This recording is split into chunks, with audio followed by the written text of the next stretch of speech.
ലൈംഗിക ആരോപണം പറഞ്ഞ് ഒരു മാഫിയ ഉദ്ദേശിക്കുന്നേ കുറേ നടന്മാരെ മാനം കെടുത്തുകയും അവരെ ഫീൽഡ് ഔട്ട് ആക്കാൻ പറ്റുകയും ചെയ്യുകയും ഈ രണ്ട് സംഘടന പിടിച്ചെടുക്കുകയും ചെയ്യാനാണെങ്കിൽ ഇവർക്ക് സ്ത്രീകളോടുള്ള സ്നേഹം കൊണ്ടൊന്നല്ല അവർ ചെയ്യുന്നത്. ഇപ്പോൾ പുതുതായിട്ടൊരു യുവനടനെതിരെ ദുബായിൽ വെച്ച് പീഡിപ്പിച്ചു എന്ന് പറയുന്ന ഒരു കേസ്, 6 പേര് മയക്കുമരുന്ന് കൊടുത്ത് 5 ദിവസം പീഡിപ്പിച്ചു എന്നാണ്. മോഹൻലാൽ എന്ന നടനെ സ്ട്രെയിറ്റ് ആയിട്ട് ആക്രമിക്കാം. ഇത് ഞാൻ പറഞ്ഞല്ലോ, ഇവിടുത്തെ വിഷയം ഇവർക്ക് സ്ത്രീകളെ അല്ല, ഇത് ആണുങ്ങളെ തമ്മിലുള്ള യുദ്ധമാണ്. പക്ഷെ അതിൽ സൂപ്പർ സ്റ്റാറിന്റെ പേരാണല്ലോ, സൂപ്പർ സംവിധായകന്റെ പേരാണല്ലോ. നടിയുടെ ആക്രമിച്ച കേസിലും ഇപ്പം ചില നടന്മാർ, ആരുടെയും പേരൊന്നും പറയുന്നില്ല, അവർക്ക് ഒരു പെർട്ടിക്കുലർ നടനോട് ദേഷ്യം ഉണ്ടെങ്കിൽ ഇത് ഫസ്റ്റ് ആർക്കും മനസ്സിലായില്ല. പക്ഷെ ഒരു നടനുമായി അറിഞ്ഞോ അറിയാതെ ഏതോ ബന്ധമുണ്ടെന്ന് ഒരാൾ കണ്ടുപിടിക്കുന്നു.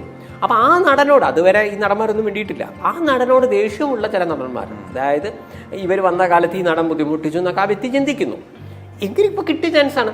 നമുക്ക് സ്ത്രീ സമത്വം വേണം, കുട്ടികൾ എന്തൊക്കെയാ പറയുന്നത്, മയക്കുമരുന്ന് തന്നെ പീഡിപ്പിച്ചു. ഇതിങ്ങനെ നമ്മളൊരു ജനറലി മോളെ നിന്നെ പീഡിപ്പിച്ചില്ലേ, എന്തൊക്കെയാ അവൻ തന്നെ മയക്കുമരുന്ന് പറഞ്ഞാൽ MDMA, okay very good MDMA. അല്ല, നടന്മാർക്ക് വേണ്ടത് വ്യക്തിവൈരാഗ്യമാണ്. ഇവൻ എനിക്കിട്ട് പണിതവനാണ്, ഇനി ഇവനൊരു പണി ഞാൻ അങ്ങോട്ട് കൊടുക്കാം. Thiruvananthapuram mafia, Ernakulam mafia, Mattancherry mafia, ഏറ്റവും പുതുതായിട്ട് വന്ന 2014 രൂപീകൃതമായതാണ് ഈ Mattancherry mafia. I don't think so. No, no, no, no. I don't think so. English cafe. WhatsApp വഴി ഇംഗ്ലീഷ് പഠിക്കാൻ ഇംഗ്ലീഷ് കഫേ ഉള്ളപ്പോൾ ഇംഗ്ലീഷ് ഒരു വിഷയമേ അല്ല. English cafe presents you the perfect English. We present you the perfect English. WhatsApp now 9633888575. Hema committee report വന്ന് മലയാള സിനിമയിൽ ഒരു കോലിളക്കം സൃഷ്ടിച്ചുകൊണ്ടിരിക്കുന്ന കാലഘട്ടത്തിലാണ്, ഇല്ലേ കാലത്താണ് സന്തോഷ് പണ്ഡിറ്റ് നമ്മളുമായി സംബന്ധിക്കുന്നത്. വെൽക്കം ടു ഭൂമി. നമസ്കാരം. അപ്പം ഹേമ കമ്മിറ്റി റിപ്പോർട്ട് പുറത്തു വന്നിരിക്കുകയാണ്. അപ്പോഴാണ് ഈ കോലിളക്കങ്ങൾ മൊത്തം സംഭവിച്ചിരിക്കുന്നത്. സന്തോഷ് പണ്ഡിറ്റിന്റെ പെർസ്പെക്റ്റീവ് എന്താണ് ഇതിനെക്കുറിച്ച്? ഈ കമ്മിറ്റി റിപ്പോർട്ട് വരികയും അതിന്മേൽ ജനങ്ങളുടെ ചർച്ച, നടന്മാരുടെ ഭാഗം എല്ലാം കൂടെ കാണുമ്പോൾ എനിക്ക് മനസ്സിലായി, നടിമാരുടെ ഭാഗം എല്ലാം കൂടെ കണ്ടപ്പോൾ എനിക്ക് തോന്നിയ ഒരു കാര്യം, മലയാളികൾ ഇതുവരെ കഥറിയാതെ ആട്ടം കാണുകയാണെന്ന് ഞാൻ പറയുള്ളൂ. അപ്പോൾ നിങ്ങൾ ചോദിക്കും എന്തുകൊണ്ടാണ് കഥയറിയാതെ ആട്ടം കാണുകയാണെന്ന് നിങ്ങൾ പറയുന്നത്. അതായത് ഇപ്പോൾ മൊത്തം സംഭവിച്ചതിനൊന്ന് ചുരുക്കി പറഞ്ഞു കഴിഞ്ഞാൽ, പെട്ടെന്നൊരു ദിവസം ഒരു നടിയെ, ജനങ്ങളുടെ പെർസെപ്ഷനാണ് ഞാൻ പറയുന്നത്, പെട്ടെന്നൊരു ദിവസം ഒരു നടിയെ ഒരാൾ പീഡിപ്പിക്കുന്നു, അതിൻ്റെ പേരിൽ ആരൊക്കെ ഉണ്ടെന്ന് പറയുന്നു. അപ്പോൾ പ്രമുഖ നടന്മാരാണ്, പ്രമുഖ സംതിങ്. അപ്പോൾ അതെല്ലാം കഴിഞ്ഞ് അന്ന് ഭയങ്കര പ്രശ്നങ്ങളുണ്ടാവുന്നു. ആ സമയത്ത് കുറച്ച് നടിമാരൊരു സംഘടന രൂപീകരിക്കുന്നു. ഈ നടിമാരെല്ലാവരും കൂടെ നമ്മളെ രാഷ്ട്രീയക്കാരെടുത്ത് പോകുന്നു, ചേട്ടാ ഇന്ത്യയിൽ ഏറ്റവും കൂടുതൽ സ്ത്രീ ലൈംഗിക പീഡനം നടക്കുന്നത് മലയാള സിനിമയിലാണ്, കണ്ടില്ലേ, ഇതന്നെ നിങ്ങൾ കണ്ടില്ലേന്ന് ചോദിക്കുന്നു. അപ്പോൾ ശരി, ഒരു പോസിറ്റീവായിട്ട് ഇവിടുത്തെ രാഷ്ട്രീയ നേതൃത്വം ഒരു കമ്മിറ്റി രൂപീകരിച്ചു. ഓക്കെ, അന്നത്തെ തരംഗമൊക്കെ അന്നത്തെ കഴിഞ്ഞു, അല്ല അതിൻ്റെ കേസിൻ്റെ റിസൾട്ടൊന്നും വന്നിട്ടില്ല. എന്നാലും അന്നത്തെ ആ ഒരു അവസ്ഥയിൽ നിന്നൊക്കെ ഇനി മുതൽ സ്ത്രീകൾക്ക് പ്രശ്നമൊന്നും ഉണ്ടാവില്ല, ഈ റിപ്പോർട്ട് അങ്ങോട്ട് വരട്ടെ, അതോടെ എല്ലാം കൊണ്ട് ശരിയാക്കി കൊടുക്കാം എന്ന് പറയുന്നു. ഇതാണ് നമ്മൾ ഈ പുറമേന്ന് കാണുന്നത്. അപ്പോൾ അതിനുശേഷം റിപ്പോർട്ട് വരുന്നു. പക്ഷേ അതിൽ പ്രമുഖ നടന്മാരുടെ പേരുണ്ട്, പ്രമുഖ സംവിധായകരുടെ പേരുണ്ട്. അവരെ ഇമേജിനെ ബാധിക്കുന്നു കരുതി 4.5 വർഷം പുറത്തു വിടുന്നില്ല. ഞാൻ പറഞ്ഞ ജനങ്ങൾ കണ്ട കാര്യം മാത്രമേ ഞാൻ പറയുന്നത്. അതിൻ്റെ കാരണങ്ങളിലേക്കൊക്കെയാണ് നമ്മളിനി വരുന്നത്. അപ്പോൾ ഈ 4.5 വർഷത്തിന് ശേഷം ഈ വിവരാവകാശ കമ്മീഷണർ അല്ല, അന്ന് കൊടുത്തില്ല, ഇന്ന് കൊടുത്തു. അപ്പോൾ ഇത് കൊടുക്കലും കുറേ നടിമാർ വരുന്നു. അപ്പോൾ ചില നടന്മാരെ പേര് വന്നു, ഇപ്പോൾ കുറച്ച് വലിയ ഫേമസ് ആയിട്ടുള്ള നടന്മാരുടെ പേരൊക്കെ വരുന്നു. ഇവരൊക്കെ എന്തെങ്കിലുമൊക്കെ ചെയ്തിട്ടുണ്ടെങ്കിൽ ഇതാവും മലയാള സിനിമ എങ്ങനെയാണ് എന്ന രീതിയിലാണ് ഇപ്പോൾ പൊതുവിൽ ജനങ്ങൾ മനസ്സിലാക്കുന്നത്. ഞാൻ പറയുന്നു, നിങ്ങൾ കഥ അറിയാതെ ആട്ടം കാണുകയാണ്. ഇതെവിടുന്നാണ് തുടക്കം? ഇതെന്താണ് ഇതിൽ ഭാവിയിൽ സംഭവിക്കാൻ പോകുന്നത്? നിലവിൽ എന്താണ് നടക്കുന്നത്, ഭാവിയിൽ എന്താ സംഭവിക്കാൻ പോകുന്നത് എന്നുള്ളതാണ് സന്തോഷ് പണ്ഡിറ്റിൻ്റെ പെർസെപ്ഷനാണ്. ഇതന്നെയാണ് ശരിയെന്ന് ഞാൻ വാശി പിടിക്കുന്നില്ല. നിങ്ങൾ അല്പം ഒന്ന് പുറകുന്നു പോകണം. ഇതെവിടുന്ന് തുടങ്ങുന്നു? മലയാള സിനിമയിൽ 3 തരം മാഫിയകളുണ്ട്. ഈ സ്ത്രീ പീഡനത്തെക്കുറിച്ചൊക്കെയാണ് ഇപ്പോൾ ചർച്ച എല്ലായിടത്തും. പക്ഷേ സ്ത്രീ പീഡനമൊക്കെ അവിടെ നിൽക്കട്ടെ, ഇത് തുടങ്ങിയ ഒരു സ്ഥലമുണ്ട്. എന്നാണ് പെട്ടെന്നൊരു ദിവസം നടിയെ പീഡിപ്പിച്ചതല്ല, കുറച്ചൊന്ന് പുറകോട്ട്, അല്പം ഒന്ന് പുറകോട്ട് പോകണം, അല്ലേ? അങ്ങനെയല്ല, ഒരാളെ കൊന്നു എന്ന് പറഞ്ഞാൽ എന്തിനെ കൊന്നു? കൊന്നല്ലേ, ഇവനെ നമുക്ക് ഇത്ര ശിക്ഷ വിധിക്കാം. ഒരുത്തനെ തല്ലിയല്ലേ, തല്ലുന്നത് നമ്മുടെ നിയമപ്രകാരം തെറ്റാണ്, അവന് ശിക്ഷ കൊടുക്കാമെന്ന് ചോദിക്കുമ്പോൾ ഞാൻ ചോദിക്കുന്നു, ഈ 3.5 കോടി ജനങ്ങളുണ്ടായിരിക്കും, ഇവനെന്തിനാ ഈ വ്യക്തിയെ തന്നെ കൊന്നതെന്നുള്ളൊരു ചോദ്യമുണ്ട്. ഇത്രയും ആളുകൾ ഉണ്ടായിരിക്കും, ഇവനെന്തിനാ ഇവനെ തന്നെ പോയി തല്ലിയതൊന്നും? രണ്ടും ഉണ്ടല്ലോ, രണ്ടും കേൾക്കുമ്പോഴല്ലേ ഇവൻ ചെയ്തു ശരി, ഇവൻ ചെയ്തു. അപ്പം അങ്ങനെ ഒരു ബാക്ക് വേണമല്ലോ. അപ്പോൾ അല്പം ഒന്ന് പുറകോട്ട് പോവുകയാണെങ്കിൽ ഇത് സംഭവിക്കുന്നത് മലയാള സിനിമയിൽ 3 തരം മാഫിയകളുണ്ട്. ഇതിനെക്കുറിച്ച് പലരും പലപ്പോഴും, എനിക്കൊന്ന് സിനിമാക്കാരെന്ന് പറയുന്ന വിഭാഗത്തിനതൊക്കെ അറിയാം, ജനങ്ങൾക്ക് അധികം അറിയാത്തൊരു കാര്യമാണ്. Thiruvananthapuram mafia, Ernakulam mafia, Mattancherry mafia. ഏറ്റവും പുതുതായിട്ട് വന്ന 2014 രൂപീകൃതമായതാണ് ഈ മട്ടാഞ്ചേരി മാഫിയ എന്നാണ് പറയപ്പെടുന്നത്. എനിവേ, എന്തുവാട്ടെ, ഇതിലെ പ്രധാനപ്പെട്ട നടന്മാർ തമ്മിൽ എനിക്ക് തോന്നുന്നു കുറച്ചൊരു അവർ തമ്മിലുള്ളൊരു യുദ്ധം ഓൾറെഡി ഉണ്ട് വിചാരിച്ചു. സിനിമയ്ക്ക് പുറകിൽ നടക്കുന്നുണ്ട്. യെസ്, ഇതൊക്കെ ഈ നടിയുടെ ആക്രമണമൊക്കെ ശരിക്കും പറഞ്ഞാൽ എന്നെ പറയും, ഞാൻ അഭിപ്രായപ്പെടുന്ന അത് ഏറ്റവും പുതിയ ഇൻസിഡന്റ് ആണ്, നിങ്ങൾ അറിഞ്ഞ ഇൻസിഡന്റ് ആണ്. അല്ല, നമ്മൾ പുറകുന്നേ ഈ വിഷയം പഠിക്കാത്തതുകൊണ്ടാണ് നമ്മൾ ഇപ്പത്തെ വെച്ചിട്ട് നമ്മൾ വലിയ ചാനൽ ചർച്ചകളൊക്കെ നടത്തുന്നത്. ആരും ഈ കഥ അറിയാതെ ആട്ടം കാണുന്നത് ഞാൻ പറയാൻ കാരണം, നിങ്ങൾ പുറകോട്ടൊന്ന് പോയി കഴിഞ്ഞാൽ ഈ ഇന്റർവ്യൂ മൊത്തം കണ്ടു കഴിഞ്ഞാൽ ആളുകൾക്ക് ഇനി ഒരു സംശയത്തിന് ഇടം നൽകൂല. അല്ല, എല്ലാത്തിന്റെ ഭാഗവും ഞാൻ കൃത്യമായിട്ട് പറഞ്ഞുതരാം. എല്ലാവരും ഉദ്ദേശിക്കുന്നത് എന്താണ്. അപ്പോൾ ഈ 3 മാഫിയകൾ തമ്മിൽ അത്യാവശ്യം പാരകളാണ്. പ്രധാനപ്പെട്ട നടന്മാർ തമ്മിൽ പാരകളാണ് ഒരു വശം. ഇനി മലയാള സിനിമേൻ്റെ ഒരു ഇതിലേക്ക് നോക്കുകയാണെങ്കിൽ, ഇതിപ്പോൾ നമ്മളൊരു ഉരുൾപൊട്ടലോ അല്ലേ, ഒരു മുല്ലപ്പെരിയാർ ഡാം പൊട്ടി എന്നൊക്കെ പറയുന്ന പോലുള്ളൊരു സംഭവമാണ്.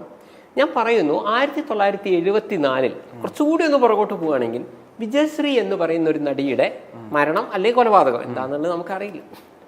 അതായത് നമുക്കറിയാം 16ാമത്തെ വയസ്സിലിട്ടാണ് അവർ നായികയായിട്ട് വരുന്നത്. 4 വർഷത്തിനിടെ 65 സിനിമയിൽ അന്നത്തെ മുഴുവൻ സൂപ്പർ സ്റ്റാറുകളെ കൂടെ അഭിനയിച്ചിട്ടുണ്ട്, ഇൻക്ലൂഡിങ് തമിഴ്, തെലുങ്കൊക്കെ.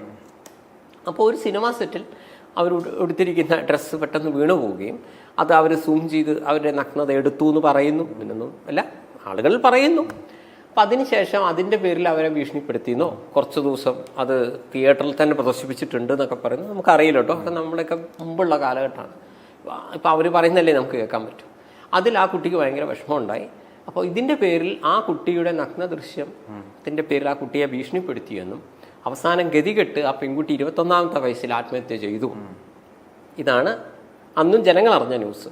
ഇനി വേറൊരു ന്യൂസ്, കണ്ടിന്യൂസ്ലി ഇന്നത്തെ പവർ 50 എന്നൊക്കെ പറഞ്ഞോണം, അന്നത്തെ പവർ 50 എന്ന് പറയുന്ന വേറൊരു ഇതിൽ അന്ന് 2 തരം നിർമ്മാതാക്കൾ തമ്മിലുള്ള ചെറിയൊരു പ്രൊഫഷണൽ ഇതൊക്കെ ഉണ്ടാവും, അത് എവിടെയും ഉണ്ടാവും. അപ്പോൾ പ്രധാനപ്പെട്ട 2 നിർമ്മാതാക്കൾ തമ്മിലായിരുന്നു അന്നത്തെ. നടന്മാരൊക്കെ ഉണ്ടാവും, പക്ഷെ എന്നാലും കൂടുതൽ അവരായിരുന്നു. ഇന്നത്തെ പോലത്തെ ഫാൻസ് അസോസിയേഷൻ ഒന്നും ഇല്ലല്ലോ. അപ്പോൾ അവർക്കിടയിൽ ഈ പെൺകുട്ടി ഇനിമേലിൽ ഇപ്പോൾ എക്സും വൈയും 2 നിർമ്മാതാക്കളാണെങ്കിൽ ഈ എക്സിൻ്റെ സ്ഥലത്തെ ഇനി മുതൽ അഭിനയിക്കാവൂ, വൈൻ്റെയിൽ പോകാൻ പാടില്ല എന്ന് പറഞ്ഞിട്ട് അല്ലെങ്കിൽ ഈ സാധനം ഞാൻ പുറത്തു വിടുന്നു, അങ്ങനെ എന്തോ പറഞ്ഞ പ്രശ്നം ഉണ്ടായെന്ന് തോന്നുന്നു, എനിക്കറിയില്ല. ഇതിന്മേൽ പ്രശ്നങ്ങൾ വന്ന് തൻ്റെ കരിയറിനെ തന്നെ ബാധിക്കുന്നത് അറിഞ്ഞപ്പോൾ ആ കുട്ടി ഒരു പോലീസിൽ തന്നെ കംപ്ലയിൻറ്റ് ചെയ്തു എന്ന് സംശയമുണ്ട്. എന്തായാലും കംപ്ലയിൻറ്റ് ചെയ്തു, അധികം വേഗത കുട്ടി മരിച്ചു. അപ്പോൾ ചിലർ പറയുന്നത് ആ കുട്ടിയെ കൊന്നതാണ്. ഈ കൊന്നതാണെന്ന് പറയുന്ന ആളുകളുടെ പെർസെപ്ഷൻ അല്ല. അപ്പോൾ നമുക്ക് ഇതിലേക്ക് വരാം. കൊന്നതാണ്, ഈ കുട്ടി കൊല്ലപ്പെട്ടു എന്ന് പറയുന്നവർ പറയുന്ന കാര്യം, അവരന്ന് 2 സിനിമ നായികയായിട്ട് അഭിനയിക്കുന്നുണ്ട്, 2 പകുതിയാണ്. ആത്മഹത്യ ചെയ്യുന്ന വ്യക്തിക്ക് ആ കുട്ടി തന്നെ പറയുന്നുണ്ട്, നമുക്ക് അടുത്ത തിങ്കളാഴ്ച നമുക്ക് ഷൂട്ട് ചെയ്യാട്ടോ എന്ന് പറഞ്ഞിട്ട് അവർ ഷൂട്ടെല്ലാം പ്ലാൻ ചെയ്തിട്ടുണ്ട് കംപ്ലീറ്റ്. അറ്റ്ലീസ്റ്റ് ഏതായാലും ആത്മഹത്യ ചെയ്യുന്ന ഇപ്പോൾ 1-ാം തീയതി ആത്മഹത്യ ചെയ്യുന്ന 8-ാം തീയതി ആത്മഹത്യ ചെയ്താലോ വലിയ വ്യത്യാസമൊന്നും വരാനില്ലല്ലോ. അല്ല, ഞാൻ പറയുന്ന ഒരു 65 സിനിമ ചെയ്ത ഒരു ആർട്ടിസ്റ്റ് എന്ന രീതിയിൽ അവർക്കറിയാലോ, അവർ പകുതിയാക്കി വെച്ച ഒരു സിനിമ ആ നിർമ്മാതാവിന് വരുന്ന ലക്ഷങ്ങളുടെ നഷ്ടം, ഇന്നത്തെ ഭാഷ പറഞ്ഞാൽ കോടികളുടെ നഷ്ടം ആ വ്യക്തിക്ക് ഊഹിക്കാൻ പറ്റൂല. അല്ല, ഒരു ആർട്ടിസ്റ്റിൻ്റെ ഒരു പക്വത ഉണ്ടാവില്ലേ 65 സിനിമയിൽ അഭിനയിച്ചവർ. അത് ആത്മഹത്യയാണല്ലോ, പെട്ടെന്ന് ആക്സിഡന്റ് ഉണ്ടായതല്ല. അപ്പോൾ അത് ആത്മഹത്യ അല്ല എന്ന് പറഞ്ഞവർ പറയാൻ കാരണം, ഏറ്റവും ചുരുങ്ങിയ പക്ഷം ഒരാഴ്ച കൂടി എടുത്ത് സ്വന്തം 2 സിനിമകൾ തീർത്തിട്ടേ ആ വ്യക്തി ആത്മഹത്യ ചെയ്യും. ഇത് കൊല്ലപ്പെട്ടതാണ് എന്ന് ഒരു വശം. ആത്മഹത്യ എന്ന് പറയുന്ന ഒരു മെന്റൽ വരാം. ഞാൻ പറയുന്നത് അന്നത്തെ 2 അവസ്ഥയാണ്. ഈ കുട്ടി മരിച്ചു, ഇനിയിപ്പോൾ അതെന്തോ ആട്ടെ, മരണമാണ്. പക്ഷേ അന്നത്തെ പ്രമുഖർ, ഞാൻ പറയുന്നത് 1974 ഇതേ സമയത്ത് ഇതേ ദിവസങ്ങളിലുണ്ടായ കാര്യമാണ് ഞാൻ പറയുന്നത്. എന്ത് സംഭവിച്ചു? 50 വർഷം മുമ്പ് മലയാള സിനിമയിൽ ഈ ഹെമ കമ്മിറ്റി റിപ്പോർട്ട് വരുന്നതിന്റെ കറക്റ്റ് 50 വർഷം മുമ്പ് ഇവിടെ ഇതേപോലത്തെ ഉരുൾ പൊട്ടിയതാണ്. അന്നത്തെ ലേഡി സൂപ്പർ സ്റ്റാർ ആയിരുന്നു അത്രേ. അത് ജനങ്ങൾക്ക് ഭയങ്കര ഇഷ്ടമായിരുന്നു ഇവരോട്. ഇവരെ സ്വന്തം നിലയിൽ തന്നെ പടം ഹിറ്റാവുന്ന ഒരു അവസ്ഥയൊക്കെ ഈ പെൺകുട്ടിക്ക് ഉണ്ടായിരുന്നു. 21ാം വയസ്സിൽ തിരുവനന്തപുരത്തുകാരിയാണ് കേട്ടോ. അപ്പോൾ ആളുകൾ ഭയങ്കര പ്രക്ഷോഭമായി. ഇവരെ സോഷ്യൽ മീഡിയ ഒന്നും ഇല്ലല്ലോ, എന്നാലും ജനങ്ങളെ ഭാഗത്തുണ്ട്. അന്നത്തെ സൂപ്പർ താരങ്ങൾ കുറച്ച് ദിവസം മിണ്ടാതിരുന്നു. തങ്ങളെ കൂടെ 3 സിനിമയിൽ അഭിനയിച്ച കുട്ടിയാണ്. അതിനുശേഷം അന്നത്തെ സൂപ്പർ താരങ്ങൾ ഈ സംഭവത്തെക്കുറിച്ച് പറഞ്ഞതാണ്. നിങ്ങൾക്കൊന്ന് പഴയ ന്യൂസ് നോക്കിയാറിയാം. ഈ വിജയശ്രീക്ക് മലയാള സിനിമയിൽ അന്നും ഈ കാസ്റ്റിംഗ് കോച്ചിൻ്റെ ഒക്കെ പ്രശ്നം ഭയങ്കരമായിട്ട് വന്നു. കാസ്റ്റിംഗ് കോച്ച് അങ്ങനത്തെ ഒരു സംഭവമില്ല, അന്നത്തെ സൂപ്പർ താരങ്ങൾ പറഞ്ഞതാണ്. വിജയശ്രീ എന്ന് പറഞ്ഞ നടിക്ക് ഒരു ബുദ്ധിമുട്ടും ഒരു സെറ്റിലും ഉണ്ടായിട്ടില്ല. അവരെ ആരും ഭീഷണിപ്പെടുത്തിയിട്ടില്ല. മരിക്കുന്ന അന്ന് വരെ തുള്ളിച്ചാടി നടക്കുകയായിരുന്നു. ഒരു സൂപ്പർ സ്റ്റാർ പറഞ്ഞാണ്.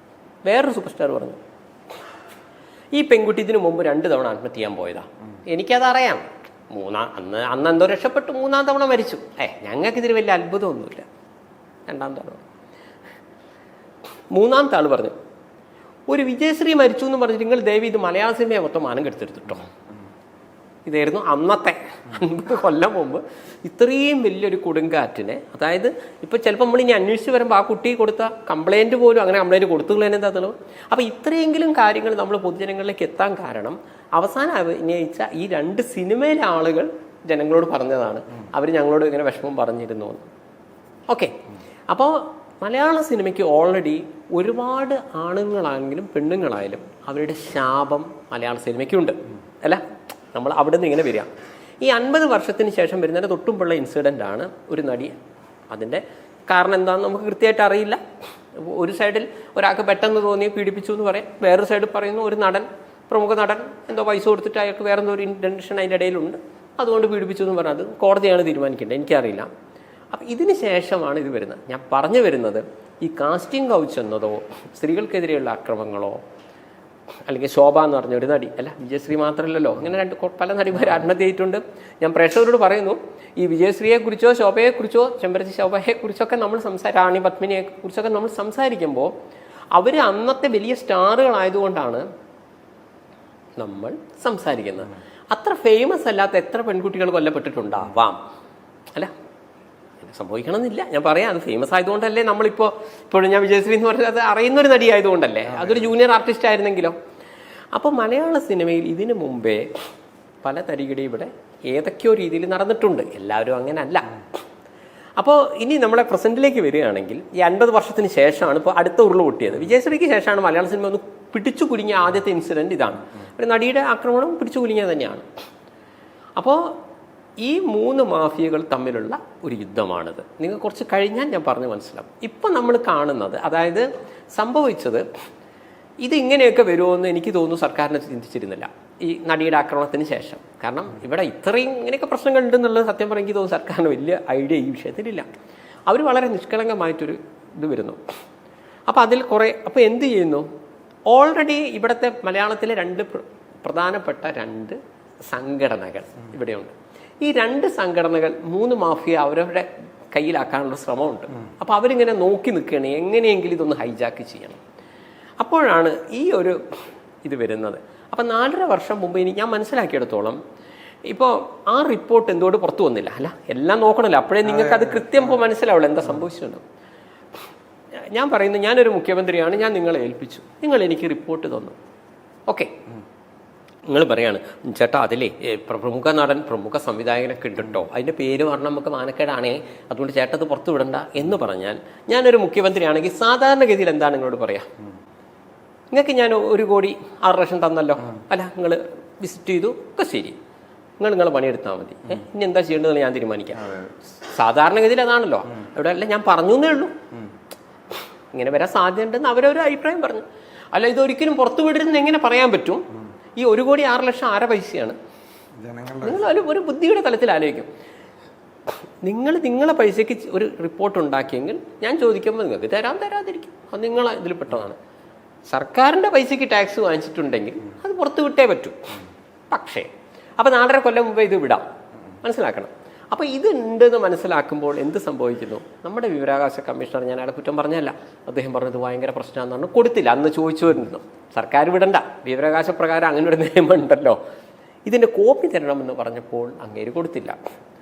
ഭാഗ്യത്തിന് അദ്ദേഹം മാറുകയും പുതിയ വിവരാവകാശ കമ്മീഷണർ വരികയും ചെയ്തപ്പോൾ അദ്ദേഹത്തോട് ആളുകൾ ഇതേപോലെ ചോദിച്ചപ്പോൾ അദ്ദേഹം അങ്ങ് കൊടുത്തു എന്നാണ് ഞാൻ മനസ്സിലാക്കിയത്. ഇതിലെന്തെങ്കിലും മിസ്സിംഗ് ഉണ്ടെങ്കിൽ എനിക്ക് ആളുകളാണ് പറഞ്ഞു തരേണ്ടത്. നമുക്ക് പുറമെ ഇതെല്ലാം അത്രയും ഡീറ്റെയിൽ പറയാൻ പറ്റില്ലല്ലോ. അതല്ലെങ്കിൽ ഇത് കേൾക്കുന്ന ആളുകൾ ശ്രദ്ധിക്കും. 4.5 വർഷം മുമ്പ് ഒരു വിവരാവകാശ കമ്മീഷണർ ഇത് നിരസിച്ചു, ഇന്ന് അത് കൊടുത്തു. അതെന്താ, ഇതിലെന്താ റിപ്പോർട്ടിൽ എന്തെങ്കിലും വ്യത്യാസമുണ്ടോ? ഇനി ആ റിപ്പോർട്ടിനെ കുറിച്ച് പോലും ഞാൻ പറയുന്നത്, ആ ജസ്റ്റിസ് ഹേമ കമ്മീഷന് പകരം സന്തോഷ് പണ്ഡിറ്റിനെ ആയിരുന്നു ഇത് ഉൾപ്പെടുത്തിയത്. വെറുതെ ഒരു രസത്തിന് സങ്കല്പിക്കുന്നു. സന്തോഷ് പണ്ഡിറ്റിനെ 2 ആളെയും വെച്ചു. അതെ, ഈ മലയാള സിനിമയിൽ ഇങ്ങനെ ലൈംഗികമായി സ്ത്രീകളെ പീഡിപ്പിക്കുന്നുണ്ട്, നിങ്ങളൊന്ന് പോയി ഒന്ന് അന്വേഷിക്കണം കേട്ടാ ഒക്കെ പറഞ്ഞു. ശരി, ഞാൻ ആദ്യമായിട്ട് ആ മുഖ്യമന്ത്രിയോട് പറയുമായിരുന്നു, എനിക്ക് 3 പോലീസുകാരെ കൂടെ തരണമെന്ന്. ഞാൻ പറയുന്നത് നിങ്ങളൊക്കെ എന്തിനാണ് മുഖ്യമന്ത്രിയോട് നിങ്ങൾ 3 പോലീസുകാരെ ചോദിക്കുന്നത്? നിങ്ങൾ റിപ്പോർട്ട് ചെയ്യാൻ പോകുന്നത് എന്താണ്? മലയാള സിനിമയിൽ ഏതൊക്കെ നടിമാരെ ലൈംഗികമായി പീഡിപ്പിച്ചു, ഏതൊക്കെ പെൺകുട്ടികൾ കൊല്ലപ്പെട്ടിട്ടുണ്ടോ, ഇതല്ലേ നിങ്ങളുടെ ചോദ്യം. അല്ലാതെ കേരളത്തിൽ എത്ര പേര് വെജിറ്റേറിയൻ കഴിക്കുന്നു, എത്ര പേര് നോൺ വെജിറ്റേറിയൻ കഴിക്കുന്നു എന്നല്ലല്ലോ ചോദ്യം. അങ്ങനെയാണെങ്കിൽ പോലീസ് ഒന്നും വേണ്ട. നമ്മൾ പോയിട്ട് ഓരോ വീട്ടിലായിട്ടങ്ങൾ വെജിയാണോ നോണാണോ എന്ന് പറഞ്ഞിട്ട് മുഖ്യമന്ത്രിക്ക് കൊടുക്കുന്നു. ചേട്ടാ ചിലർ വെജിയാണ്, ചിലർ ഇങ്ങനെയാണെന്ന് പറയാം. അവിടെ പോലീസിൻ്റെ ആവശ്യമില്ല. ഒരു ക്രിമിനൽ ആക്ട് അല്ലേ നിങ്ങൾ അന്വേഷിക്കുന്നത്? ഞാൻ ബുദ്ധിയുടെ തലത്തിലാണ് ചോദിക്കുന്നത്. ക്രിമിനൽ ആക്റ്റാണ്.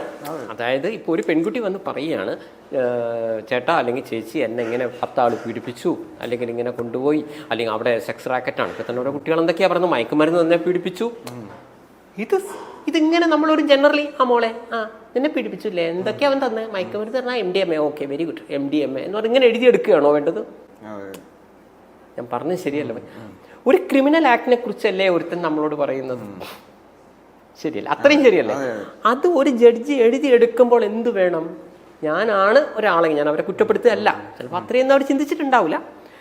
ഞാനാണ് അത് ചെയ്യുന്നെങ്കിൽ ഈ 3 പോലീസുകാരോട് ഞാൻ പറയും ഉടനെ ഇത് റിപ്പോർട്ട് 4.5 കൊല്ലത്തിന് ശേഷം 50 കൊല്ലത്തിന് ശേഷം പുറത്തുവിടുന്നില്ല. ഇപ്പോൾ ഇതിന്മേൽ ടേക്ക് ആക്ഷൻ. ഞാൻ പറഞ്ഞ തെറ്റുണ്ടോ? ഈ പരിപാടി കാണുന്ന ആരും ആലോചിക്കും. ഒരു ക്രിമിനൽ ആക്ടിനെ കുറിച്ച് ഒരാൾ വന്നിട്ട് പറയുകയാണ്, എന്നെ 6 പേര് റൂമിലിരുന്ന് എന്നെ പീഡിപ്പിച്ചു, മയക്കുമരുന്ന് കൊടുത്തു, എന്തോ പറയട്ടെ, ഉടനെ തന്നെ നമ്മൾ FIR അവിടെ ഇടില്ലേ? ഇങ്ങനെ ഒരു 300 പേജുള്ള ഇതിൽ മൊത്തം, അതായത് ഇവരിപ്പോൾ എന്താ ചെയ്തെന്ന് വെച്ച് കഴിഞ്ഞാൽ മലയാള സിനിമയിലെ ഓരോ നടിമാരെടുത്തും അവർ ചെന്നു, അവർ കുറച്ച് അറിയിപ്പ് കൊടുത്തു, ആർക്ക് വേണമെങ്കിൽ ഞങ്ങളുടെ അടുത്ത് വന്ന് പറയാമെന്ന് പറഞ്ഞു. ഈ വിഷയം അവർ വളരെ സീരിയസ് ആയിട്ട് തന്നെ ചെയ്തതാണ് എനിക്ക് കിട്ടിയ റിപ്പോർട്ട്. അപ്പോൾ ഓരോ പെൺകുട്ടികൾ വന്ന് പറഞ്ഞു, അവർ തന്നെ, അതായത് എനിക്ക് തോന്നുന്നു ഏതൊക്കെ പ്രധാനപ്പെട്ട നടിമാരും അല്ല ചെറിയ സിനിമയിൽ അഭിനയിച്ചവരൊക്കെ അവർ ബന്ധപ്പെട്ടുണ്ടാവും. അതാണല്ലോ അവരെ ജോലി. അവർക്ക് പൈസയും കൊടുത്ത് ചെയ്യുന്നതിന് വേണ്ടിയിട്ടാണ്. ഒരാൾ മിസ്സാവരുതല്ലോ. ഈ 300 പേജിൽ പോക്സോ കേസ് അടക്കം. 13 വയസ്സിൽ ഞാൻ പാടുമ്പോൾ എന്നെ പീഡിപ്പിച്ചു. ചിന്തിക്കണേ, ഒരു കുട്ടി വന്ന് പറയണേ, ഏട്ടാ എന്നെ 13 വയസ്സിൽ പീഡിപ്പിച്ചു. ശരിയോ തെറ്റോ? ഞാൻ ഇതിന് ശരിയും തെറ്റുമല്ല പറയുന്നത്. ഇതിങ്ങനെ എഴുതിയെടുക്കുമ്പോൾ സ്പോട്ടിൽ തന്നെ ഇത് പുറത്തിറങ്ങേണ്ട ആവശ്യമുണ്ടോ? ഇനി അത് പോട്ടെ, അവർക്ക് പോലീസ് അവർ ചോദിച്ചതുമില്ല, കൊടുത്തതുമില്ല. ഇവരെ 300 പേജിൻ്റെ തന്നു. അപ്പോൾ നമ്മൾ വായിക്കുമ്പോൾ നമ്മൾ കാണുന്ന എന്താ? ഇതൊക്കെയല്ലേ ഞാൻ പറഞ്ഞത്. ചിലപ്പോൾ ഈ വിജയശ്രീൻ്റെ അടക്കം പറഞ്ഞു പോയിട്ടുണ്ടോ എന്ന് എനിക്കറിയില്ല. അല്ല, ഈ കുട്ടിയെ കൊന്നത് ഇങ്ങനെയാണ് കേട്ടോ എന്നൊരുത്തം പറഞ്ഞാൽ, പക്ഷെ അതിൽ സൂപ്പർ സ്റ്റാറിൻ്റെ പേരാണല്ലോ, സൂപ്പർ സംവിധായകൻ്റെ പേരാണല്ലോ, പുറത്തു വന്ന നടൻ്റെ പ്രശ്നമല്ലേ? ഇങ്ങനെയാണോ നമ്മൾ? ഞാൻ സർക്കാരിനെ കുറ്റം പറയല്ല. ഇതിൻ്റെ ഉള്ളിൽ ഇതൊക്കെയാണെങ്കിൽ അല്ലേ, അവരെന്നല്ലേ പറയുന്നത് ഇതൊക്കെയായി വന്നത്.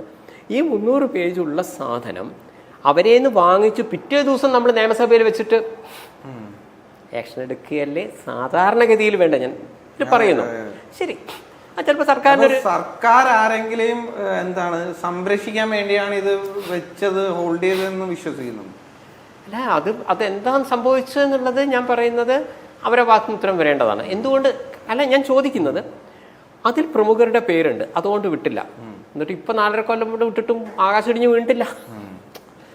ഇത് 2019 ഇതേപോലെ വരുന്നതെങ്കിലും അല്ല, ഇതിന്റെ വേറെ രൂപത്തിലൊക്കെ നടക്കും. ഇതിന്റെ അപ്പുറത്തേക്ക് നടക്കല്ലോ. അല്ല, 65 പേജില് 65 പേജ് ഇപ്പോഴും നമ്മൾ കണ്ടിട്ടില്ല. അത് വളരെ ക്രൂരമാണ്, അത് പുറത്ത് വിടാൻ പറ്റില്ല. അതിൽ അവർ പറയുന്നുണ്ട് കഞ്ചാവ്, ഇതിന്റെ ഉപയോഗങ്ങളെ കുറിച്ചൊക്കെയാണ് പറയുന്നത്. ഇതൊരു ചെറിയ കാര്യമല്ല, എല്ലാം ക്രിമിനൽ കേസാണ്. അപ്പം ഞാൻ നിങ്ങൾ പറഞ്ഞ ആ പോയിന്റിലേക്ക് വരികയാണ്. ഇതിന്റെ ഇടയിൽ ആരെങ്കിലും ഇടപെട്ടോ? അത് നമുക്ക് എൻ്റെ അടുത്ത് തെളിവില്ല, അത്ര എനിക്ക് പറയാൻ പറ്റും. അപ്പം 4 വർഷത്തിന് ശേഷം ആരോ ചെയ്ത പുണ്യം കൊണ്ട് അതൊന്ന് പുറത്തിറങ്ങി കിട്ടി. പുറത്തിറങ്ങിയപ്പോൾ എന്ത് സംഭവിക്കുന്നു? ആദ്യം നമ്മുടെ 3 മാഫിയയിലേക്ക് വരാം. നമ്മൾ ഫസ്റ്റ് പറഞ്ഞ മാഫിയ. ഫസ്റ്റ് ഇവർക്കും ഒരു ടെൻഷൻ ഉണ്ടായിരുന്നു. പക്ഷേ പുറത്തു വന്നപ്പോൾ ഇതിലെ പേജെല്ലാം വായിക്കുമ്പോൾ ഓരോരുത്തർക്കും ഒരു ഐഡിയ കിട്ടുകയാണ്. നമുക്കിന്ന് ഇത് വെച്ചൊരു ഗെയിം കളിക്കാം. എങ്ങനെ? ഇതിലെ അതായത് നടിമാരുടെ ഇത് ഓരോരുത്തരുടെ കാഴ്ചപ്പാടാണ്. നടിമാരുടെ പെർസെപ്ഷൻ എന്താണ്? അവർക്ക് ചാൻസിന് വേണ്ടിയിട്ട് അവരെ പീഡിപ്പിക്കുന്നോ, ഇനി അവരെ പീഡിപ്പിച്ചതിന് ശേഷം അവർക്ക് വർക്ക് കൊടുക്കുന്നില്ല, ചിലരെ റേപ്പ് ചെയ്യുന്നു. ഞാനിപ്പോഴും പറയുന്നു, ഇപ്പോൾ നിങ്ങൾ ഒരു പ്രായപൂർത്തിയായ ഒരു പെൺകുട്ടി പ്രായപൂർത്തിയായ ഒരു ചെക്കനോടൊപ്പം കിടക്കുന്ന ഒരു തെറ്റല്ല. ഇന്ത്യൻ പീനൽക്കുള്ള നിയമം അതാണ്, മ്യൂച്വൽ കൺസെന്റ്. അതേസമയം പെൺകുട്ടികൾ പറയുന്നത്, ഞാൻ 10 പേരെ കൂടെ കിടന്നു, എനിക്ക് റോള് തരാമെന്ന് പറഞ്ഞ് തന്നില്ല. ഇത് ആ പെൺകുട്ടികളുടെ അറിവിലേക്ക് പറയുകയാണ്. ഇപ്പോഴും ചില പെൺകുട്ടികളൊക്കെ അങ്ങനെ പറഞ്ഞ് പീഡനത്തിന് വരുന്നത് പെൺകുട്ടികൾ അറിവിലേക്ക് പറയാണ് ഇതൊരിക്കലും പീഡന കേസിൽ വരില്ല. കുറച്ച് നിയമത്തിൽ അറിവുള്ളതുകൊണ്ട് പറയാണ് ഇത് വാഗ്ദാന ലംഘനം എന്നതിലാണ് വരിക. ഈ പ്രശ്നത്തിൽ ഒരു നടനെ നിങ്ങൾക്ക് കോടതിയിൽ പ്രത്യേകിച്ചൊന്നും ചെയ്യില്ല, വാഗ്ദാന ലംഘനത്തിന് കേസെടുക്കാം. അല്ലാതെ അത് നിങ്ങൾ പറയുന്ന ലൈംഗിക ചൂഷണമല്ല. ഇനിയെങ്കിലും ഒരു പുതിയൊരു പെൺകുട്ടി വരുന്നുണ്ടെങ്കിൽ ഞാൻ പറഞ്ഞു എന്നേ ഉള്ളൂ, ഇതൊന്ന് മനസ്സിൽ വെച്ചിട്ട് വന്നാൽ മതി. എന്നെ പീഡിപ്പിച്ച് റോഡ് തരാറിന് തന്നില്ല പറഞ്ഞിട്ട് വരുന്നത് തെറ്റെന്ന് ഞാൻ പറയുന്നില്ല, അതിന് വാഗ്ദാന ലംഘനം എന്നാണ് കേട്ടോ പറയാം, ലൈംഗിക പീഡനം എന്നല്ല. കാരണം ആ കോടതി നോക്കുക, ആ സ്പോട്ടിൽ നിങ്ങൾ കോൺസെൻറ്റോടെയാണോ ചെയ്തിരിക്കുന്നത്, സമ്മതത്തോടെയാണോ സംഭവിച്ചതെന്നേ നോക്കുക. അല്ല അങ്ങനെ ഒരു സാധനമുണ്ട്. അത് ഞാൻ പറഞ്ഞത് ഇനി ജനങ്ങൾ ഇതെങ്കിലും ഇനി മനസ്സിലാക്കണം. അപ്പോൾ ഇതെന്ത് സംഭവിച്ചു, ഒരു പെൺകുട്ടികൾ ഇനിയെങ്കിലും ഒന്ന് മാന്യത കിട്ടാനും, കാരണം പല പെൺകുട്ടികളെയും റേപ്പ് ചെയ്യുന്നതായിട്ടും അല്ല, ഇനി റിപ്പോർട്ടിലേക്കാണ്, എൻ്റെ ബുദ്ധിയിലല്ല ഞാൻ പറയുന്നത്. അതായത് ഇപ്പോൾ ബാക്കി ഇപ്പോൾ പല നിർമ്മാതാക്കളിലും പൈസ ഉണ്ടാവില്ല, അപ്പോൾ ആൾക്കാർ പൈസ, ക്യാമറമാനും എല്ലാവരും ഞങ്ങൾക്ക് എന്താ പൈസ എത്തുന്നു ചോദിക്കും. അപ്പോൾ ആ സമയത്ത് ഒന്നുകിൽ എസ്കേപ്പ് അടിക്കും, ചിലപ്പോൾ ചില പെൺകുട്ടികളെ മുന്നിലേക്ക് എറിഞ്ഞു കൊടുക്കുന്നു, ഇങ്ങനെയൊക്കെ ആയിട്ടാണ് ഇങ്ങനെ എന്തൊക്കെയാണ് അവിടെ നടക്കുന്നുള്ള ഐഡിയ ഇല്ല. അപ്പോൾ ഈ പെൺകുട്ടികളെ പല രീതിയിലും ചൂഷണം ചെയ്യുന്നു. ഇനിയും ആ ചൂഷണം ഒഴിഞ്ഞു കിട്ടണം എന്നാണ് സത്യം പറഞ്ഞാൽ പെൺകുട്ടികൾ ഉദ്ദേശിക്കുന്നത്. പക്ഷേ ചില മാഫിയകൾ എന്ത് വിചാരിക്കുന്നു, ഇവൾ ആരെയൊക്കെ പേരിലാണ് കൊടുത്തിരിക്കുന്നത് ഇതെന്ന് പറയാം. എനിക്കിപ്പോൾ നിങ്ങളോട് ദേഷ്യമുണ്ടെങ്കിൽ, നിങ്ങൾക്ക് എന്നോട് ദേഷ്യമുണ്ടെങ്കിൽ എന്താണ്, നമ്മൾ അതിൽ ആളുകളെ നോക്കുന്നു. അത് ശരി, നമ്മളെ ധൈര്യത്തിൽ ചെന്നു എന്ന് പറഞ്ഞാൽ, അല്ലെങ്കിൽ ഇത്തരം ന്യൂസിനെ കൃത്യമായിട്ട് നമ്മൾ ഒന്നും കൂടെ പൊലിപ്പിച്ച് കൊടുക്കുകയാണ്. അതായത് ഇപ്പൊ ഈ വരുന്ന ആരോപണങ്ങളെ തന്നെ ടാർഗറ്റ് ചെയ്ത് ഈ മാഫിയകൾ വർക്ക് ചെയ്യുന്നുണ്ടെന്നാണ് പറയുന്നത്. ആരോപണം അല്ല ഞാൻ പറയുന്നത്, അവരുദ്ദേശിക്കുന്ന ആളുകളെ കിട്ടുകയാണെങ്കിൽ അവർ അത് ഇനി അടുത്ത സ്റ്റേജിലേക്ക് അവർ പോകും. അതാണ് ഞാൻ പറയുന്നത്. ഇപ്പോൾ നടിയുടെ ആക്രമിച്ച കേസിലും ഇപ്പം ചില നടന്മാർ, ആരുടെയും പേരൊന്നും പറയുന്നില്ല, അവർക്ക് ഒരു പെർട്ടിക്കുലർ നടനോട് ദേഷ്യം ഉണ്ടെങ്കിൽ ഇത് ഫസ്റ്റ് ആർക്കും മനസ്സിലായില്ല. പക്ഷെ ഒരു നടനുമായി അറിഞ്ഞോ അറിയാതെ ഏതോ ബന്ധമുണ്ടെന്ന് ഒരാൾ കണ്ടുപിടിക്കുന്നു. അപ്പോൾ ആ നടനോട്, അതുവരെ ഈ നടന്മാരൊന്നും വേണ്ടിയിട്ടില്ല, ആ നടനോട് ദേഷ്യമുള്ള ചില നടന്മാർ, അതായത് ഇവർ വന്ന കാലത്ത് ഈ നടൻ ബുദ്ധിമുട്ടിച്ചു എന്നൊക്കെ ആ വ്യക്തി ചിന്തിക്കുന്നു. എങ്കിലും ഇപ്പോൾ കിട്ടിയ ചാൻസാണ്, നമുക്ക് സ്ത്രീ സമത്വം വേണം, സ്ത്രീകളെങ്ങനെ ചെയ്യാൻ പാടും എന്നൊക്കെ പറഞ്ഞ് ചാടിക്കേറി വരുന്നു. അതിനുശേഷവും ഇപ്പോൾ എത്രയോ വാളയാറടക്കമുള്ള, അല്ല സീരിയസ്ലി നമുക്ക് സ്ത്രീകളോട് അല്ല സ്ത്രീകളുടെ സുരക്ഷയെക്കുറിച്ച് ചിന്തിക്കുന്ന ഒരു വ്യക്തി ആളാണെങ്കിൽ ഞാൻ പറയുന്നത്, വാളയാറടക്കമുള്ള എത്രയോ കേസുകൾ പിന്നെയും വന്നിട്ടുണ്ട്, അല്ലെങ്കിൽ അതിന് ശേഷവും വന്നിട്ടുണ്ട്. അതിലൊന്നും ഇവരാരും പ്രതികരിച്ച് കണ്ടിട്ടില്ല. അത് പോട്ടെ, അതിന് ഞാൻ പറയുന്നില്ല. അപ്പൊ അതായത് ഇപ്പൊ ഈ പറഞ്ഞതിൻ്റെ അകത്ത് WCC മുന്നോട്ട് വെക്കുന്ന സംഗതി എന്ന് പറയുന്നത്, അവര് സിനിമയിലെ സ്ത്രീകൾക്ക് വേണ്ടിയിട്ടാണല്ലോ, അത് കളക്റ്റീവായിട്ട് അവര് വർക്ക് ചെയ്യുന്നത് സിനിമയിലെ സ്ത്രീയുടെ സുരക്ഷയ്ക്ക് വേണ്ടിയാണ് എന്ന അർത്ഥത്തിലാണ് അവർ. അല്ല ഞാൻ പറയുന്നത് ഓരോരുത്തരും ഉദ്ദേശിക്കുന്നതാണ് ഞാൻ പറയുന്നത്. ഇപ്പൊ നിങ്ങൾ പറഞ്ഞ സംഘടന എന്നുള്ള രീതിയിൽ അവരെ തന്നെയാണ് ഉദ്ദേശിക്കുന്നത്. പക്ഷേ ഈ നടി ആക്രമിക്കപ്പെട്ടപ്പോൾ പോലും ആ പെർട്ടിക്കുലർ നടന്റെ ശത്രുക്കളാണ് ആ വ്യക്തിക്കെതിരെ തിരിയുന്നത്. അതായത് ആ നടിയെ മുന്നിൽ വെച്ച് ഒരു ആക്രമണമാണ് അവർ നടത്തിയെന്നാണ് ഞാൻ വിശ്വസിക്കുന്നത്. ശരിയും തെറ്റുമല്ല ഞാൻ പറയുന്നത്, ഓരോരുത്തർക്കും അവനവൻ്റെ ചില കാര്യങ്ങൾ നടന്നു കിട്ടണം. ഇതേപോലെ ഇപ്പോൾ ഇന്ന നടന്മാർ പീഡിപ്പിച്ചു എന്ന് പറയുമ്പോൾ പ്രൊഫഷണലി നമുക്ക് ദേഷ്യമുള്ള ആളുകളാണ് വരുന്നെങ്കിൽ ആ വ്യക്തിയെ ഈ സമയം ശരിക്കും തേജോവനം ചെയ്യുക. അപ്പോൾ ഇനി മാഫിയകളാണ് ഇതിൻ്റെ, മലയാളികൾ ഈ കഥയെ കൃത്യമായി മനസ്സിലാക്കിയില്ല, അല്ലെങ്കിൽ അവർ കഥ അറിയാതെ ആട്ടം കാണുന്നു എന്ന് ഞാൻ പറയാൻ കാരണം 3 മാഫിയകൾ തമ്മിലുള്ള യുദ്ധമാണിത്. ഈ മാഫിയ കംപ്ലീറ്റ് ചെയ്യട്ടെ ഞാൻ. 3 മാഫിയകൾ തമ്മിലുള്ള യുദ്ധമാണിത്. ഈ മാഫിയകൾ എന്ത് ചെയ്യുന്നു, ഈ കിട്ടിയ അവസരം, ഓൾറെഡി 2 പ്രമുഖ സംഘടനകളുണ്ട്. ഇത് സ്ത്രീകളുടെ വിഷയം ഇനിയെങ്കിലും ഇതൊക്കെ ഒന്ന് കുറഞ്ഞു കിട്ടുമോ? അവരെ വിഷയം സ്ത്രീകളൊന്നുമല്ല, അവർ പക്ഷെ അത് സ്ത്രീകളെ മുന്നിൽ വെക്കുകയാണ്. കണ്ടോ ഇവിടെ ഇത് ചെയ്തു, ഇത് എന്താണിത്, എന്ത് സംഘടനയാണെന്നൊക്കെ പറഞ്ഞിട്ട് ഇവരെ വിഷയം ഈ 2 സംഘടനയെ എങ്ങനെ ഹൈജാക്ക് ചെയ്യാം, കിട്ടിയ ചാൻസ്. ആ സംഘടനയിൽ ആരെങ്കിലും ഉണ്ടോ എന്ന് ഇങ്ങനെ നോക്കിക്കൊണ്ട് കാണും. കിട്ടുകയാണെങ്കിൽ പിന്നെ ഉടനെ കണ്ടോ ആ സംഘടന ശരിയല്ല, ഈ രീതിയിലേക്ക് കഥ മാറ്റുന്നു. അവരുദ്ദേശിക്കുന്നത് ആയി വരുന്നത് അതിനെ വേറെ രീതിയിലേക്ക് അത് മാറ്റുകയാണ് ചെയ്യുന്നത്. ശരി, ഇങ്ങനെ കണ്ടിന്യൂസ്ലി ഒരു മാഫിയ വേറൊരു മാഫിയയിലെ ആളുകൾക്കെതിരെയാണ് ഇപ്പോൾ കൂടുതൽ വന്നത്. ഇനിയിപ്പോൾ അന്ന് ആ കമ്മീഷൻ വന്നപ്പോൾ പോലും കൂടുതലും ഈ ഒരു മാഫിയയിലെ ആളുകൾ ഇത് കൃത്യമായി പഠിച്ച് ഇവർക്ക് പണി കൊടുക്കാമെന്ന് കരുതി അല്ല, എല്ലാത്തിലും സ്ത്രീകൾ വന്നിട്ടുണ്ടാവാം, പക്ഷെ അവരെ കൃത്യമായി ഇതിൽ ഉപയോഗിച്ചിട്ടുണ്ടോ എന്ന് നമുക്ക് അറിയാൻ പറ്റുന്നില്ല. അല്ല നീ ചെന്ന് പറഞ്ഞു, നീ ധൈര്യത്തിൽ പറഞ്ഞു, അവൻ എന്ത് ചെയ്യാനാന്നൊക്കെ ചോദിച്ചാൽ ഒരു ധൈര്യം കൊടുത്തിട്ടുണ്ടാവാം, ചിലപ്പോൾ അറിയുന്നില്ല. പക്ഷെ സ്ത്രീകൾ ഉദ്ദേശിക്കുന്നത് സീരിയസ് ആണ്. ഇവർക്ക് വേണ്ടത് ഒരു വിഭാഗം ആളുകൾക്ക് വേണ്ടത് ഈ 2 സംഘടനയെ വിഴുങ്ങുക എന്നുള്ളതാണ്. സ്ത്രീകൾക്ക് വേണ്ടത് അവരുടെ സുരക്ഷയാണ്. ചില നടന്മാർക്ക് വേണ്ടത് വ്യക്തിവൈരാഗ്യമാണ്. ഇവൻ എനിക്കിട്ട് പണിതവനാണ്, ഇനി ഇവനൊരു പണി ഞാൻ അങ്ങോട്ട് കൊടുക്കാം. ഇങ്ങനെ ഓരോരുത്തരുടെയും വിഷയം വ്യത്യസ്തമാണ്. അപ്പം തുടക്കം ഇനിയിപ്പോൾ അതിൻ്റെ ഡെവലപ്മെൻറ്റ്സ് എന്തായിരുന്നു, ആദ്യം വലിയ പ്രമുഖ നടന്മാരൊന്നും ഉണ്ടായില്ല. ഇപ്പോൾ പ്രമുഖ നടന്മാരൊക്കെ വന്നു, അല്ല അവരെയൊക്കെ പേര് വരാൻ തുടങ്ങി. ഇതിൽ ശരിയോ തെറ്റോ എന്നുള്ളതൊക്കെ കൺഫ്യൂഷൻ വന്നു. ഞാൻ പറയുന്നു, ഇത് അടുത്ത ലെവലിലേക്ക് പോകും. ഇത് 3 ഘട്ടമാണ് വരുന്നത്. ആദ്യ ഘട്ടമാണ് പെൺവിഷയം വരുന്നത്. അപ്പം ഈ പെൺവിഷയം വരുമ്പോൾ ഒരു വിഭാഗം മാഫിയയുടെ ആൾക്കാർ ഇപ്പോൾ പറയുന്നത് വെച്ച് കഴിഞ്ഞാൽ സ്ത്രീകൾക്കെതിരെ നടക്കുന്നതെന്ന് വളരെ മോശമാണ്, അല്ലെങ്കിൽ ആ സംഘടന എക്സ് ശരിയല്ല. ഞാൻ എല്ലാ സംഘടനയും മികച്ചാന്നല്ല ഞാൻ പറയുന്നത്, ഓരോരുത്തരും അതിന് ഉപയോഗിച്ചു എന്നേ പറയുന്നുള്ളൂ. ഒരു കറക്റ്റാണെന്ന് ഞാൻ ഉദ്ദേശിക്കുന്നില്ല കേട്ടോ, തെറ്റിദ്ധരിക്കരുത്. കണ്ടോ, ആ സംഘടന ശരിയല്ല, അപ്പം എന്താ വേണ്ടത്? ആ സംഘടന എല്ലാവരും രാജിവെച്ചാൽ പ്രശ്നം തീർന്നു. അതെങ്ങനെയാണ് ഒരു സംഘടനയിൽ ആൾ രാജിവെച്ചാൽ പ്രശ്നം എങ്ങനെയാണ് തീരുന്നത്? ഞാൻ നേരത്തെ വിജയശ്രീയിൽ വെച്ച് തുടങ്ങിയത് അതാണ്. വിഷയം സംഘടനയല്ല, സംഘടനയിൽ അതിലും കുറച്ചും കൂടി എളുപ്പമുണ്ട്, അതൊക്കെ വേറെ വിഷയം. അപ്പോൾ ഇനി എന്താണ് അവർക്ക് വേണ്ടത്? ഈ ലൈംഗിക ആരോപണം പറഞ്ഞ് ഒരു മാഫിയ ഉദ്ദേശിക്കുന്നേ കുറേ നടന്മാരെ മാനം കെടുത്തുകയും അവരെ ഫീൽഡ് ഔട്ട് ആക്കാൻ പറ്റുകയും ചെയ്യുകയും ഈ 2 സംഘടന പിടിച്ചെടുക്കുകയും ചെയ്യാനാണ് ഇവർക്ക് സ്ത്രീകളോടുള്ള സ്നേഹം കൊണ്ടൊന്നല്ല അവർ ചെയ്യുന്നത്. ശരി, ഈ അനുഭവിക്കുന്ന നടന്മാർക്ക് എന്താണ്? ഈ മറ്റേ ടീമിനെതിരെയും അവർ കളിക്കും. കാരണം ഈ ഇവരുടെ കമ്മീഷൻ റിപ്പോർട്ടിൽ സ്ത്രീപീഡനം മാത്രമല്ല, അതിൽ പറയുന്നുണ്ട് ഇങ്ങനെ കഞ്ചാവിൻ്റെ ഉപയോഗം, ലഹരി ഉപയോഗം. ഈവൻ ഇപ്പോൾ പുതുതായിട്ടൊരു യുവനടനെതിരെ ദുബായിൽ വെച്ച് പീഡിപ്പിച്ചു എന്ന് പറയുന്ന ഒരു കേസ്, 6 പേര് മയക്കുമരുന്ന് കൊടുത്ത് 5 ദിവസം പീഡിപ്പിച്ചു എന്നാണ്. ശരിയോ തെറ്റോ അതൊക്കെ സർക്കാർ ചിന്തിക്കേണ്ട കാര്യമാണ്, അല്ല പോലീസ് ചിന്തിക്കേണ്ട കാര്യമാണ്. പക്ഷെ ഞാൻ പറയുന്നത് അവിടെയും മയക്കുമരുന്ന് വരുന്നുണ്ട്, അവിടെയും MDMA വരുന്നുണ്ട്. പക്ഷേ ഇത്ര നാളായിട്ടും ഇന്ന് വരെ ഈ മയക്കുമരുന്നുമായി ബന്ധപ്പെട്ടുള്ള ന്യൂസുകൾ വരുന്നില്ല. ഈ റിപ്പോർട്ടിൽ കറക്റ്റായിട്ട് ചെയ്യണം. ഈ റിപ്പോർട്ടിൽ വെറും സ്ത്രീപീഡനം മാത്രമല്ല, അതിന് കഞ്ചാവിൻ്റെ കാര്യം പറയുന്നുണ്ട്. അതെന്താണ് ആരും ഒന്നും മിണ്ടാത്തത്? അതിനി മിണ്ടി തുടങ്ങും. ഞാൻ പറയുന്നു, ഇപ്പോൾ കാലാൾപ്പടയാണ് നടക്കുന്നത്. ഇനി സൈന്യാധിപന്മാരുടെ ഒരു യുദ്ധത്തിലേക്ക് കഥ വരും. നേർക്ക് നേർ രാജാക്കന്മാർ യുദ്ധം വരുന്നതാണ് എൻ്റെ ഒരു കാൽക്കുലേഷൻ.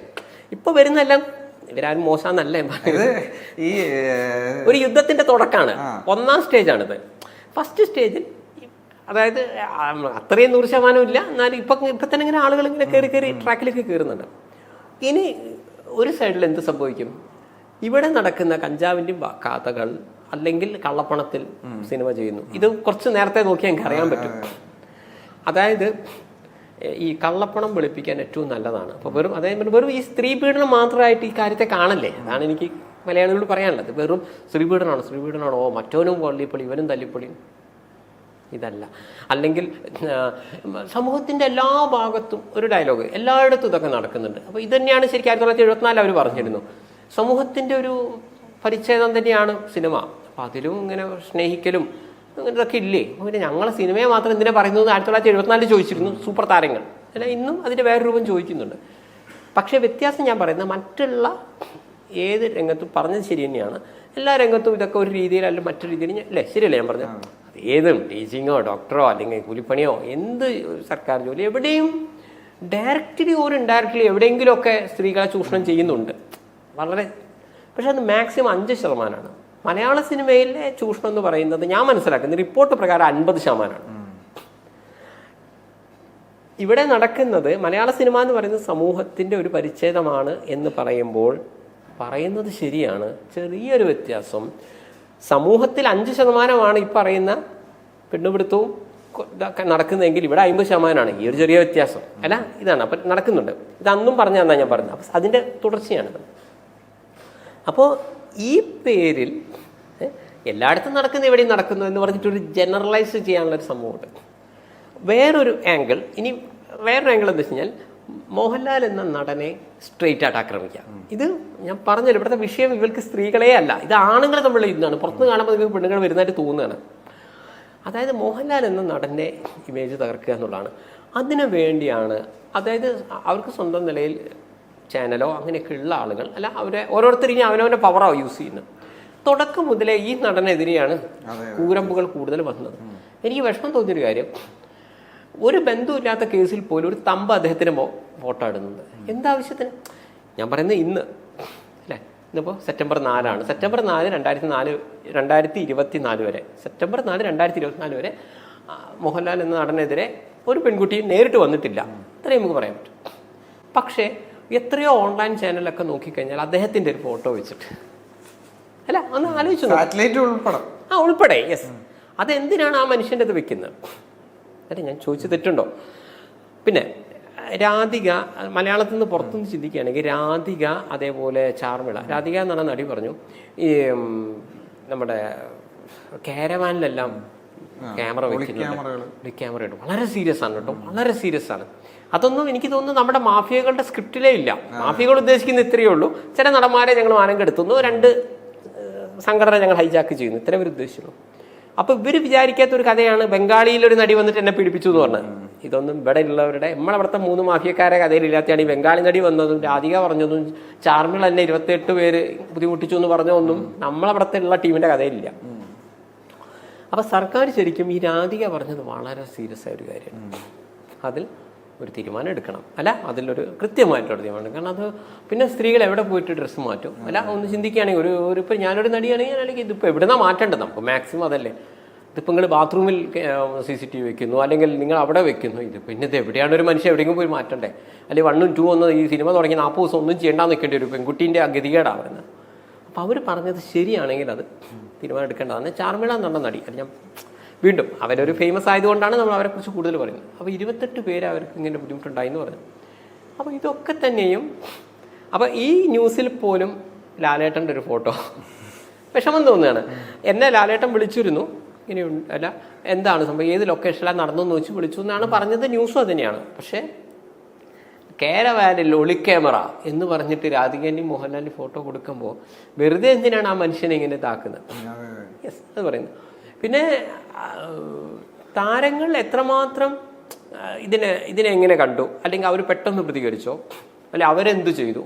തീർച്ചയായിട്ടും ഞാൻ പറയുന്നത് ഇപ്പോൾ സൂപ്പർ താരങ്ങളെ സംബന്ധിച്ചിടത്തോളം ഞാൻ ആരെയും ന്യായീകരിക്കില്ല. അവർക്കിപ്പോൾ മലയാളത്തിൽ ഇപ്പോൾ ഒരു വർഷം ഒരു 300 സിനിമ ഇറങ്ങണമെങ്കിൽ 300 സിനിമയിൽ എന്തൊക്കെ നടക്കുന്നു ഇവരോട് ചോദിച്ചിട്ടാണോ? അവരെ സിനിമയായി ബന്ധപ്പെട്ട ഒരു വിഷയം വരികയാണെങ്കിൽ അവർ നിർമ്മിച്ചതോ അവർ അഭിനയിച്ചോ അവരുടെ സിനിമയിൽ നമുക്കൊരു പരിധി വരെ ചേട്ടാ നിങ്ങൾ അഭിനയിച്ചൊരു സിനിമയല്ലേ അത് ഇങ്ങനെയൊരു സംഭവം നടന്നല്ലോ എന്ന് അവർ ഓൾറെഡി പറയുന്നത് മനസ്സിലാക്കാം. അല്ലാണ്ട് ഇവിടെയുള്ള മൊത്തം മലയാള സിനിമയുടെ കാര്യത്തെക്കുറിച്ച് അവർക്ക് പറയാൻ പറ്റുമോ എന്നുള്ള ഒരു ചോദ്യമുണ്ട്. അതുകൊണ്ട് അവർ ഇമ്മീഡിയറ്റ്ലി പ്രതികരിച്ചില്ല. എന്തുകൊണ്ട് പ്രതികരിച്ചില്ല എന്ന് വെച്ച് കഴിഞ്ഞാൽ വേണമെങ്കിൽ ഒരു ഡിഫൻസ് ആണ് കേട്ടോ. പക്ഷെ ഇങ്ങനെയൊക്കെ ആണെങ്കിലും ഇവിടെ വ്യത്യാസം എന്താ വെച്ച് കഴിഞ്ഞാൽ നമ്മൾ കൊടുക്കുന്ന ഒരു ബഹുമാനത്തിൻ്റെ പ്രശ്നമാണ് അതൊക്കെ. ഇപ്പം നമ്മൾ പറയുന്നുണ്ടല്ലോ എല്ലാ രംഗത്തും നടക്കുന്നില്ല. ഇത് മലയാള സിനിമയിൽ നടന്നു. നിങ്ങളിപ്പോൾ ഒരു വിജയശ്രീ മരിച്ചു എന്ന് പറഞ്ഞിട്ട് പറയുമ്പോൾ അല്ലെങ്കിൽ എല്ലാ രംഗത്തും നടക്കുന്നില്ല. ഇത് കുറച്ച് പെണ്ണുങ്ങൾ എന്നെ പീഡിപ്പിച്ചെന്ന് പറഞ്ഞിട്ട് നിങ്ങൾ മലയാള സിനിമയെ മോശമാക്കല്ലേ എന്ന് പറയുമ്പോൾ നമുക്ക് മിസ്സിങ് ആവുന്ന ഒരു കാര്യമുണ്ട്. എല്ലാ രംഗത്തുള്ള ആളുകൾക്ക് നിങ്ങൾ ഇത്രയും ബഹുമാനം കൊടുക്കുന്നില്ല. അവർക്ക് വേണ്ടി നിങ്ങൾ ഫാൻ അസോസിയേഷൻ കൊടുക്കുന്നില്ല. അല്ല അതിൻ്റെ മറുവശമാണ്. കാരണം നമ്മൾ പല ആളുകളും ഈ നടന്മാരെയും നടിമാരെയും ഒക്കെ ഒരു ദൈവഹിറ്റോ അങ്ങനെ കാണുന്നതുകൊണ്ടാണ് നമുക്ക് അല്ല ഇങ്ങനെ ഇഷ്യൂ വന്നപ്പോൾ എന്താ നമ്മളെ നടൻ പ്രതികരിക്കാഞ്ഞേ? ശരിയല്ലേ ഞാൻ പറഞ്ഞത്? എല്ലാ രംഗത്തും ഉള്ളത് ഞങ്ങളെവിടെയുണ്ട്, അവിടെയും പീടണം ഇവിടെയും പീടണം. പിന്നെ ഞങ്ങളെ മാത്രം ഞങ്ങൾ പാവങ്ങൾ നിങ്ങളിതും പറഞ്ഞ് മലയാള സിനിമയെ തകർക്കലേ എന്ന് പറയുന്നതിൻ്റെ ഒരൊറ്റ ഉത്തരവേ ഉള്ളൂ. അവർക്ക് കൊടുക്കുന്ന ബഹുമാനമല്ല ഇവിടുത്തെ ഒരു സൂപ്പർ സ്റ്റാറിന് ജനങ്ങൾ കൊടുക്കുന്നത്. ഇപ്പോൾ വേറെ ഏതെങ്കിലും ഒരു രംഗത്ത് അല്ലെങ്കിൽ ഒരു പ്രൈവറ്റ് ജോലിക്ക് പോയി ആ പെൺകുട്ടീൻ്റെ കൈ പിടിച്ചു അല്ലെങ്കിൽ ഇങ്ങനെ കടന്നു വന്നാലേ ഇത് തരുള്ളൂ എന്ന് പറഞ്ഞു, അതേപോലെ ഇവിടുത്തെ ഒരു സൂപ്പർ സ്റ്റാറും അല്ലെങ്കിൽ ഇവിടുത്തെ ഒരു സൂപ്പർ നടിയോടും പറഞ്ഞു എന്ന് പറയുമ്പോൾ ചെറിയൊരു പ്രശ്നമുണ്ട്. അവിടെ ആരും ഫ്ലക്സ് വെക്കുന്നില്ല, അവർക്ക് വേണ്ടിയിട്ട് ഇത് ചെയ്യുന്നില്ല. പക്ഷേ ഇവർക്ക് അത് കൊടുക്കുന്നുണ്ട്.